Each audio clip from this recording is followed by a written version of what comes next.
j'aimerais juste, mon titre de ce matin, c'est la terre de la rencontre. Vous savez, avec Dieu, il y a un endroit où il vient nous rencontrer. Dieu ne nous rencontre pas n'importe où. C'est qu'il y a un endroit spécifique où il te croise. L'apôtre Paul, il a persécuté l'Église, il a fait du mal au peuple de Dieu, mais Dieu ne lui a pas rencontré n'importe où. C'était sur le chemin de Damas, c'était là, dans le programme de Dieu, où il a dit, là, tu feras face à moi. Je disais souvent aux parents dont les enfants ont renié le Seigneur, ou ils ne veulent plus être chrétiens, ou ils sont même en opposition de l'évangile, je dis à ces parents, ne vous en faites pas. Votre rôle, c'est de prier. Mais Dieu, il attend ses enfants au virage. Quand tu arriveras au moment là où tu vas passer le virage, là il va te choper par là et il te dit, viens par là. Quand Paul Saül a rencontré le Seigneur, la seule chose qu'il a pu faire, Seigneur, que veux-tu que je fasse? Son orgueil était ébranlé. Sa vision du monde a été ébranlée. Sa conception du monde a été ébranlée. Il était là, face à face, avec Jésus. La seule chose qu'il a pu faire, c'est de se jeter dans les bras du Sauveur. Que veux-tu que je fasse? Ce n'est plus ses plans. Au début, il a ses plans d'aller à Damas. Il a ses plans d'aller persécuter les chrétiens. Il avait tout dans son programme. Mais le moment où il a croisé le Seigneur, il n'avait plus de programme. Tout son programme était rayé. Soit en bic rouge, je ne sais pas quoi, mais il n'y avait plus rien. Dieu lui met un nouveau agenda et il doit fonctionner avec ce nouveau agenda, avec le programme de Dieu. Et je pense que Dieu veut nous amener à ce point-là, d'entrer dans son programme à lui. Et à un moment donné, on doit laisser nos programmes à nous pour suivre son programme. Et pour ça, on a besoin d'humilité. Pour ça, on a besoin d'être docile. Pour cela, on a besoin d'écouter. Et pour cela, on a besoin d'une obéissance radicale. On ne peut pas suivre le Seigneur et faire ce qu'on veut. On ne peut pas suivre le Seigneur et faire ce qu'on a envie. On ne peut pas suivre le Seigneur et faire ce qu'on pense que c'est bien. Et je pense que si on arrive à cette étape de l'apôtre Paul, on comprend ce que ça veut dire rencontrer le Seigneur. Vous savez, on peut être à l'église pendant 20 ans, 40 ans, 50 ans, ou peut-être même 6 semaines, ou peut-être 2 semaines, sans avoir l'occasion de rencontrer le Seigneur. Parce que celui qui a rencontré le Seigneur n'est plus la même personne quand tu vas le croiser après. Moi, j'en ai vu un alcoolique qui était connu de la ville, qui changeait de bar en bar. Il rentrait chez lui à 5 heures du matin tous les jours en enseignant une vie détruite par l'alcool. Un jour, on l'a invité dans notre église, un prophète de Burundi est venu. Il a prophétisé sur Théodore, il dit, toi, le Seigneur va t'utiliser. Tu vas amener toute ta famille au Seigneur.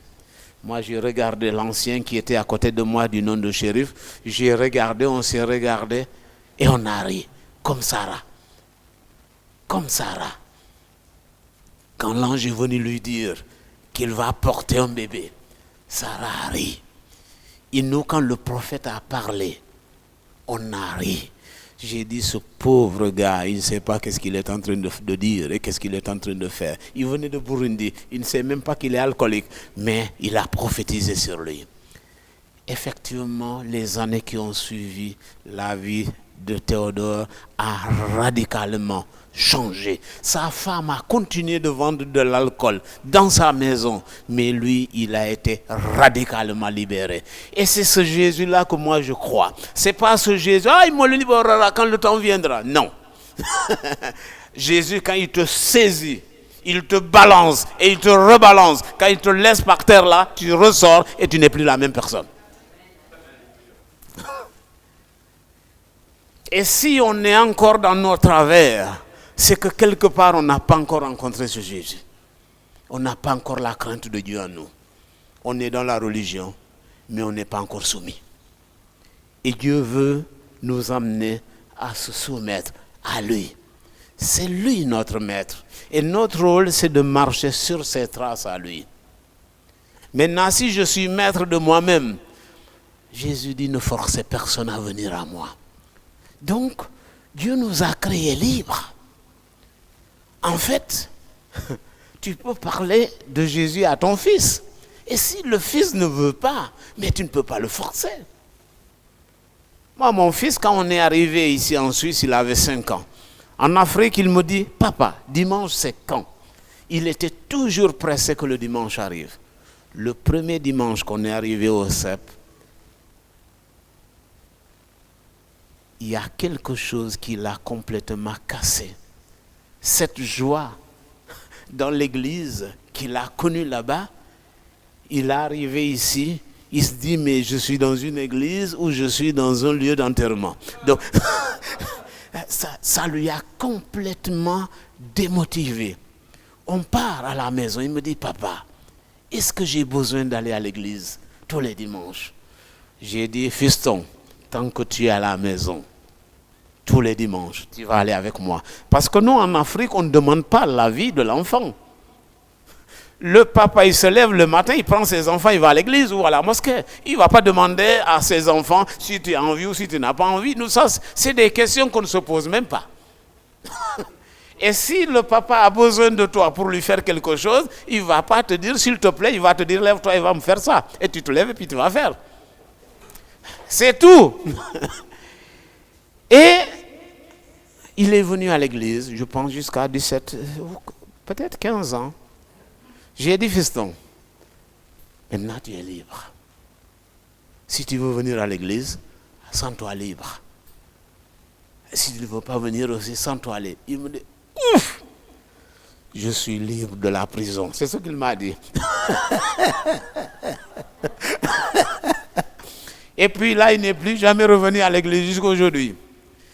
Mais la parole de Dieu dit que Dieu ramènera les cœurs des enfants. C'est une promesse. Si je crois que Jésus est mort pour que je sois sauvé, je dois aussi croire que Dieu a dit qu'il ramènera les cœurs de mes enfants à lui. C'est une promesse. Ça prendra le temps qu'il faut, mais il reviendra. La seule chose que je me réjouis, même s'il ne va pas à l'église, mais il mène un comportement comme quelqu'un qui est né de nouveau. Un jour, je lui ai dit, mais fiston, on dirait que tu es chrétien. Il me dit, je ne crois même pas en Dieu. J'ai dit, mais ton comportement dit le contraire. Parce que ceux qui ne croient pas en Dieu, on sait bien comment ils se comportent dans la rue. Mais ce côté-là, Dieu l'a quand même protégé.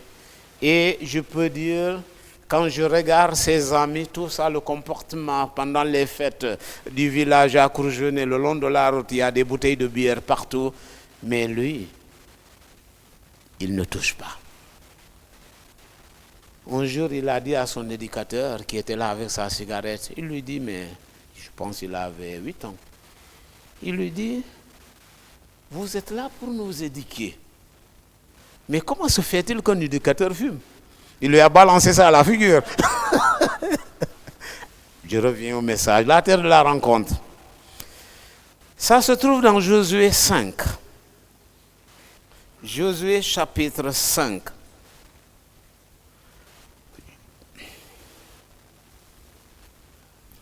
Je vais juste lire le verset 1 et puis on va avancer dans la lecture. Josué chapitre 5. Lorsque tous les rois des Amoréens à l'occident du Jourdain, tous les rois des Cananéens près de la mer, apprirent que l'Éternel avait mis à sec les eaux du Jourdain devant les enfants d'Israël, jusqu'à ce que nous ayons passé, ils perdirent courage et furent consternés à l'aspect des enfants d'Israël. La terre de la rencontre. Je pense qui a lu le livre de Josué. Est-ce que quelqu'un a lu l'histoire de Josué ou bien on te l'a raconté juste à l'école de dimanche? Est-ce que quelqu'un a lu ce livre? Ok. Alors j'aimerais, pour ceux qui ne l'ont pas lu, je vous encourage que le livre de Josué, c'est un livre que chaque chrétien devrait connaître sur le bout de ses doigts. C'est un livre, dans notre marche avec le Seigneur, on ne devrait pas passer à côté. C'est un livre qui nous enseigne d'abord à la résistance. Pour être chrétien, tu es appelé à la résistance. Et si tu ne sais pas résister, mais tu deviens le jouet de l'ennemi. Tu deviens une proie facile quand il y a un vent qui souffle et tu es par terre. Et si le vent souffle de l'autre sens, tu penses que tu es relevé avant que tu te rends compte, tu es encore par terre. Parce qu'on ne sait pas comment résister. Donc ce livre de Josué nous enseigne la résistance et à remporter la victoire dans la lutte qui nous oppose au monde. Il nous enseigne à la résistance face à ce que ma chair m'exige. Il nous enseigne à la résistance face à Satan. Et on a besoin vraiment de découvrir, et j'aimerais aussi dire que la société a un besoin urgent de chrétiens, des chrétiens intègres. D'abord, des chrétiens droits, parce que la société nous regarde. La société voit nos comportements. Malheureusement, aujourd'hui, quand tu mets un chrétien et un païen ensemble, des fois, c'est difficile de voir qui est le chrétien là. Des fois, on va confondre que c'est le païen qui est chrétien et c'est le chrétien qui est païen. Des fois, il y a tellement de similitudes qu'on n'arrive pas à les discerner. Alors que le diable, de loin, si tu marches avec le Seigneur, il te reconnaît. Si tu intègres dans tes voies, le diable, il te reconnaît. Le monde aussi te reconnaît. Un jour, j'ai fait l'école de disciples, on a passé par la Gambie, on a acheté du sucre pour aller en Casamance. Et puis après, on arrive à la frontière, il y a le douanier qui a tout déchargé nos affaires. Et puis il s'est tourné vers moi. Il me dit, vous, qui devrez être des exemples, c'est vous qui achetez tout ça. Il ne me connaît pas, je ne le connais pas, mais il savait que je n'étais pas la même chose que les autres. Il m'a dit, mais à cause de vous, je vais rendre tout ce que j'ai pris. Il nous a rendu tous nos sucres et on est parti en Casamance. Mais là, le Seigneur m'a parlé. J'ai dit, je n'ai pas été un modèle ce jour-là. Je n'étais pas une lumière ce jour-là. Mais il m'a reconnu. Le monde nous reconnaît. Si on marche avec le Seigneur, le monde, même si tu ne lui dis pas que tu es chrétien, ils vont te reconnaître.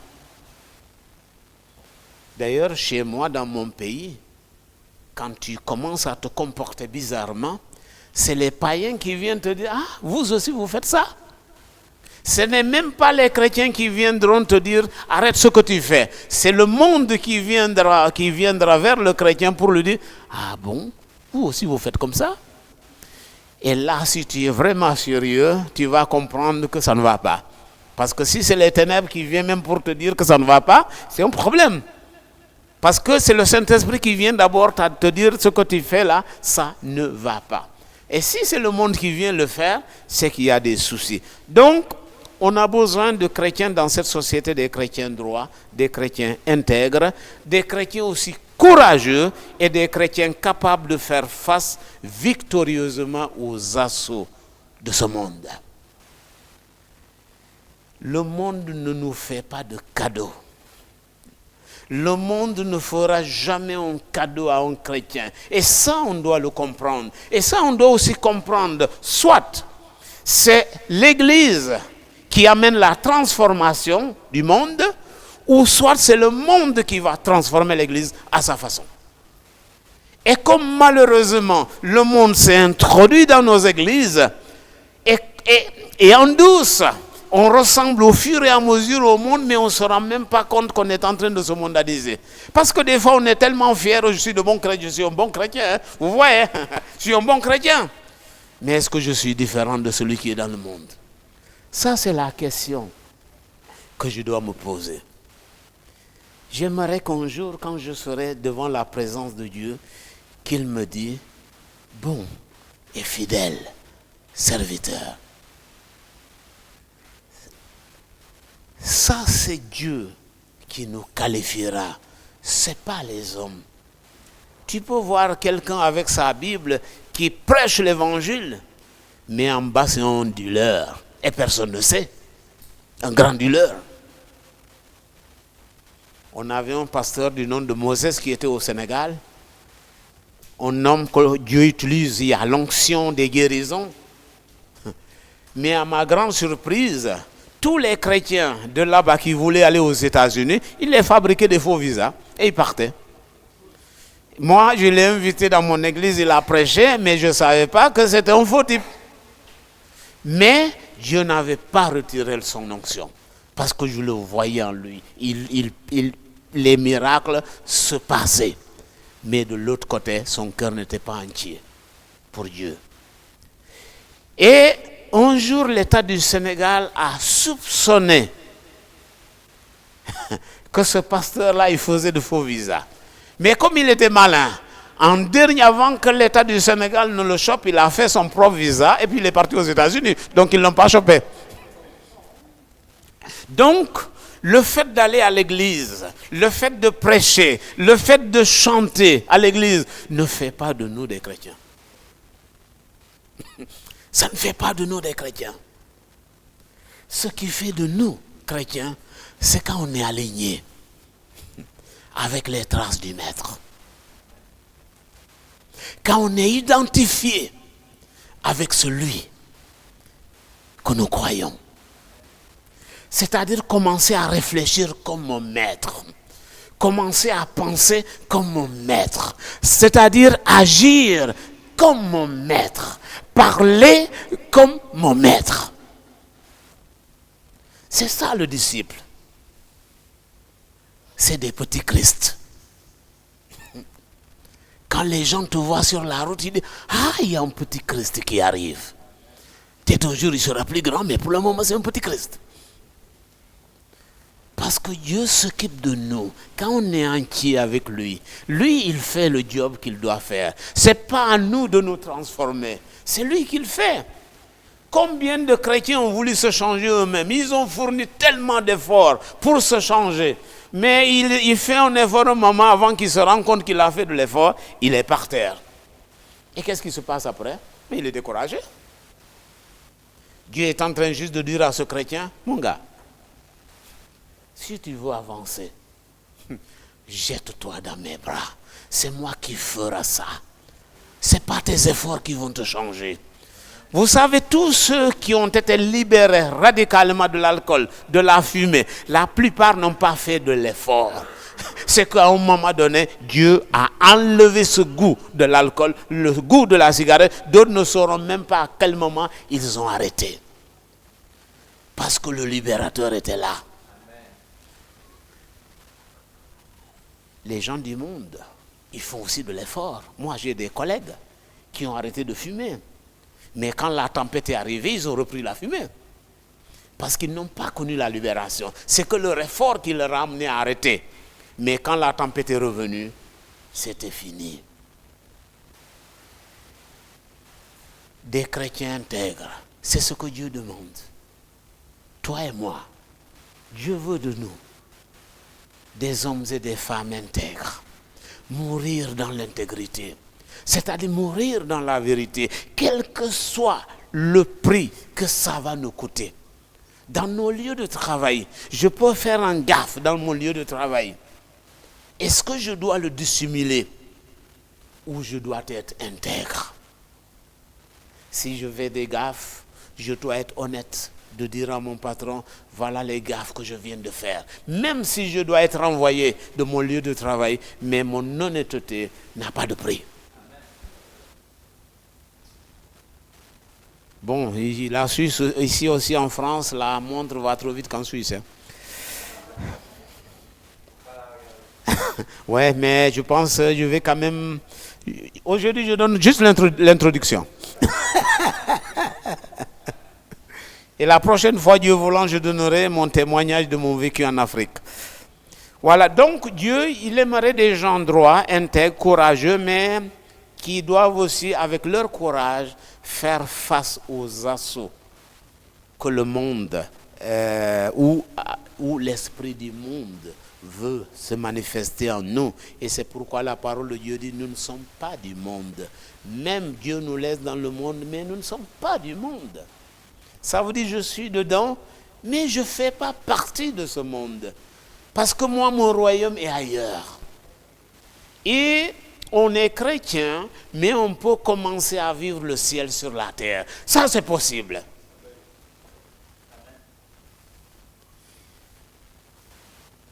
Il y a un chant qui dit, quelqu'un m'a demandé, pourquoi es-tu joyeux?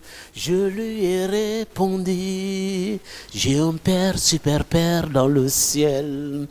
J'ai un Père, super Père dans le ciel. Le chrétien doit être heureux. Le chrétien doit être joyeux. Et les gens du monde te demandent, mais comment se fait-il que dans cette détresse, tu es joyeux ou joyeuse? Et c'est là où tu n'as pas besoin de prêcher l'évangile. Tu leur dis simplement, j'ai un Père, un super Père dans le ciel. Un jour, une bande armée nous a attaqués dans notre maison au Sénégal. Ils ont vidé la maison. Les voisins sont venus. Ils ont d'abord, avec leurs armes, braqué les jeunes qui étaient là. Ils ont amené toutes nos choses dans la forêt. Et le matin, on était entourés de tous les voisins. Parce que les gens armés, bon, qui va se défendre? Qui va nous défendre? C'est Dieu seulement qui peut nous défendre. Et puis, pendant qu'on discutait, puis je m'éclatais de rire. Et puis une femme me dit, nous, on est en train de pleurer pour toi. Et toi, tu ris. J'ai dit, madame, il m'a dit, oui. J'ai dit, n'est-ce pas que je suis en vie? Elle me dit, oui. J'ai dit, tu sais, Dieu va me donner au-delà de ce qu'ils m'ont pris. Ils ont pris la guitare de ma femme, ils ont pris plein de les habits de mes nièces qui étaient là. Il y a même ma nièce qui a dit, oh mon Dieu, ils ont pris mes habits. Et un des braqueurs a dit, ça nous plaît, c'est pourquoi on l'a pris.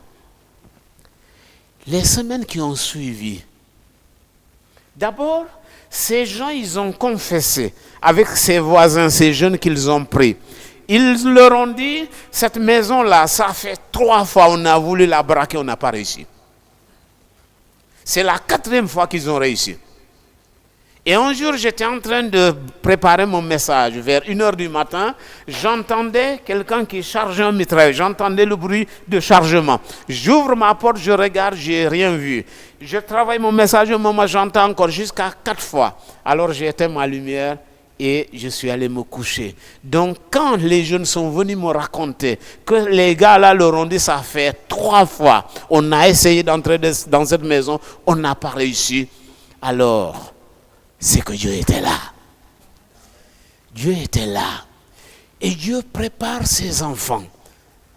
Vous savez, tous ces chrétiens persécutés aujourd'hui, que nous, ça nous donne la chair de poule. Mais vous savez, ces chrétiens, Dieu leur donne une armure, un revêtement. C'est-à-dire, ils ont une telle conviction qu'ils sont prêts à se sacrifier pour celui en qui ils croient. Quand on veut suivre le Seigneur, c'est qu'on est en train de dire au monde, j'accepte d'être martyr pour celui en qui je crois.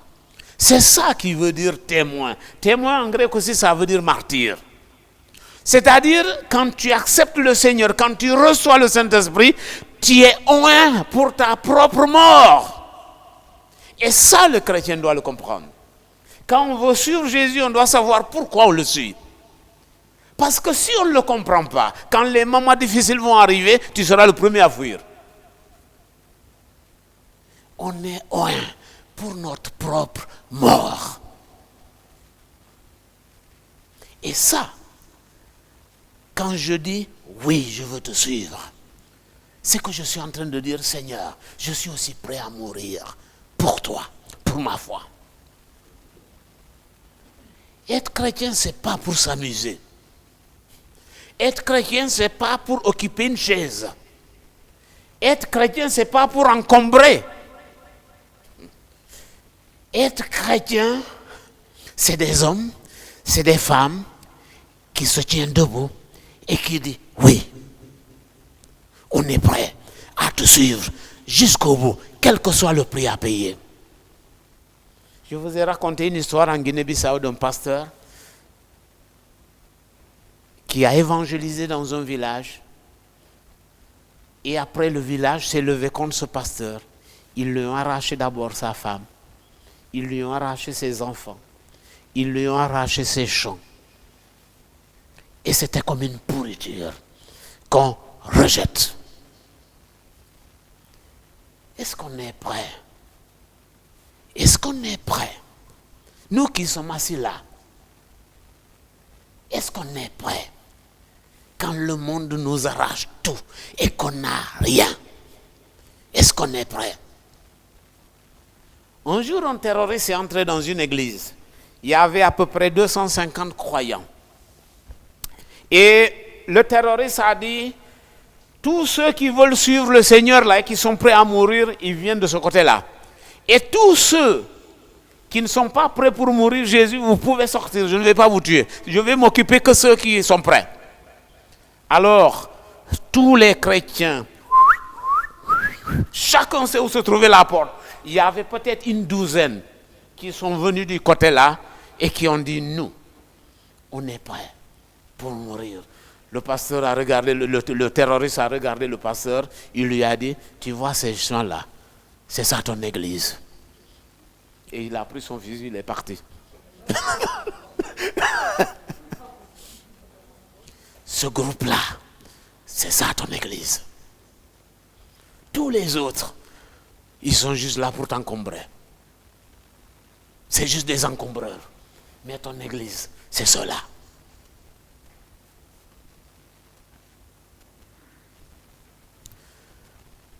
Je vais m'arrêter là. Soyez bénis.